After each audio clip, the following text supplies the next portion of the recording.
She folded like an umbrella. I was disappointed with Jeanine Pirro. Really disappointed. Frankly, I think she choked. For years, Jeanine Pirro has been one of President Donald Trump's most loyal allies. From defending him on national television during her years at Fox News to becoming one of the administration's highest-profile prosecutors in Washington, Pirro has been a central figure in Trump's push to crack down on crime in the nation's capital. But now, a criminal case involving the Lincoln Memorial reflecting pool has exposed what appears to be the first major public fracture between the president and one of his closest political allies. If you enjoy in-depth reporting like this, be sure to subscribe to the National News Desk here on YouTube. Trump and Piro have known each other for decades. Both New Yorkers, their relationship predates Trump's political career. As a former judge, district attorney, and later Fox News host, Piro became one of Trump's most outspoken supporters, particularly after the 2020 election when she repeated his claims that the election had been stolen. That loyalty ultimately led Trump to appoint her as U.S. Attorney for the District of Columbia, one of the most politically visible prosecutor positions in the country. She's really, to me, she'll always be known as a great lawyer and a great prosecutor, which is what she's doing now. So Jeanine Pirro, I have no doubt, will be an exceptional U.S. Attorney for the District of Columbia, one of the truly most important positions in our country. Her appointment came as Trump made crime in Washington one of the defining issues of his second administration. He surged federal law enforcement resources into the city, expanded prosecutions, and promised to restore order in the nation's capital. Pirro quickly became one of the public faces of that effort. During her tenure, her office handled significantly more criminal cases as the administration prioritized violent crime. We started right. The president, the attorney general, we now have a petri dish. We now have a blueprint.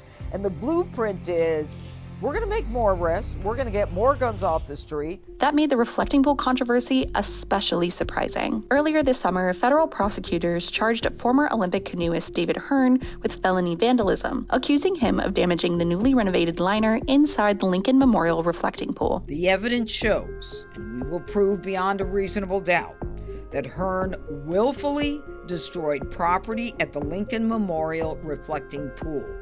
This was a deliberate act to damage the reflecting pool at the National Mall that members of the National Park Service actually have worked hard to restore and have witnessed.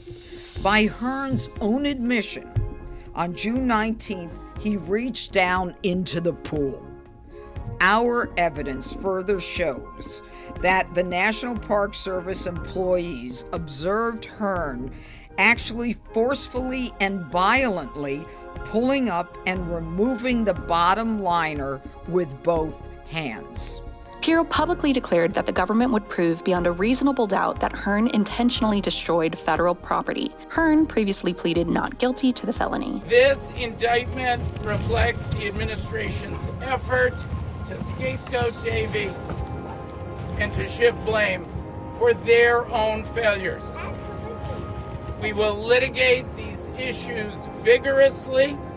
We have confidence in our justice system to see through this misuse of government power against an ordinary American based on a false and politicized narrative. But behind the scenes, prosecutors were beginning to uncover information that dramatically changed the case. According to court filings, Interior Department records eventually revealed that significant damage to the reflecting pool existed well before Hearn ever visited the site. Piro's prosecutors said that they were only recently provided documents showing widespread defects linked to the rushed installation of the new liner ahead of 4th of July celebrations. Faced with that new information, Piro's office concluded it would be difficult to prove beyond a reasonable doubt that Hearn caused the damage. The charges were dismissed. In the filing asking the court to dismiss the case, prosecutors wrote that the damage stemmed from, quote, flawed installation by the contractor and the rush to complete the project before America 250 events, rather than vandalism alone. Piro reportedly made the decision personally after discussing it with officials at both the Justice Department and the White House. According to multiple reports, Piro privately blamed the Interior Department for failing to provide critical evidence sooner. Sources familiar with the matter say she even arrived at a White House meeting carrying boxes of documents supporting her argument that prosecutors had not been given the complete picture before filing the charges. She reportedly argued that once investigators received the additional records, the case simply was no longer prosecutable. That explanation did not sit well with Interior Secretary Doug Burgum or members of his staff. According to sources familiar with the dispute, Interior officials believed Piro unnecessarily blamed the department publicly instead of addressing the concerns privately. They also argued that she blindsided senior administration officials by airing those shortcomings in a court filing. The disagreement soon reached President Trump. Frankly, I think she choked because the judge was really vicious. Instead of going after the people that did it, the judge went after her and went after her department.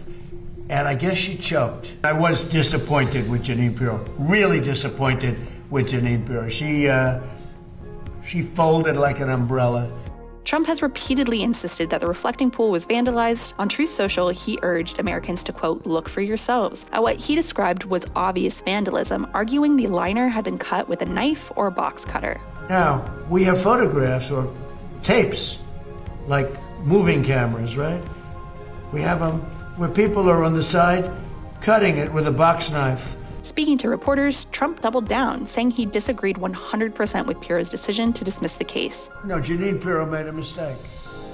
It was vandalism. Trump did acknowledge he was not, quote, 100% thrilled with the contractor, who completed the renovation, saying that the work had been rushed to finish before July 4th celebrations. So now I'm not saying I was 100% thrilled with the contractor, but the contractor was rushing. We wanted to get it open for July 4th.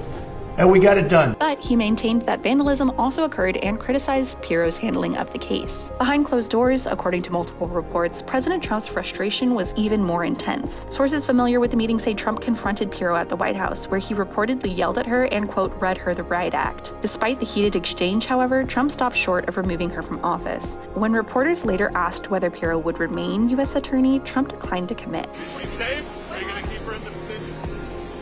I haven't made a determination. Multiple sources close to the White House believe that their long-standing relationship may ultimately protect her position within the administration. If President Trump wanted to fire anybody, right, and within his administration, he understands he has the power to do that. When you look at the D.C. U.S. Attorney's Office's body of work over the past year and a half, and where we are in this city compared to where we were, they are doing a phenomenal job. Now, does that mean that every case goes exactly the way that President Trump or I want or U.S. Attorney Piro wants? I mean, of course not. It doesn't. So I think that what you've seen play out in the press with respect to President Trump and U.S. Attorney Piro is it's all out there already. But I don't think that changes the fact that her prosecutors, her office, what they've done over the past year to transform this city into a place that we can all now walk around in after sunset is something that's incredible. So I don't think they're inconsistent with each other. One source told CNN that Trump likes Piro and is less impulsive than during his first term, while cautioning that, quote, anything can happen. The reflecting pool case has also highlighted broader challenges facing Piro's office. Now, Hearn's attorneys are asking the court to dismiss the case with prejudice, preventing prosecutors from ever bringing the same charges again. Apology would be nice. It's hard to know what that apology might sound like from the people that have been pushing this so hard, and I don't know what that would sound like. It would be nice to get an apology. Who do you want an apology from? Jeanine Pirro or Todd Blanche or even President Trump himself? I think for now we're going to focus on getting the case dismissed. That is the best first step. They also requested records detailing how the case was initially brought. A hearing has been scheduled for September. For now, Jeanine Pirro remains Washington's top federal prosecutor, but the reflecting pool case has placed one of President Trump's closest allies under an unusual spotlight.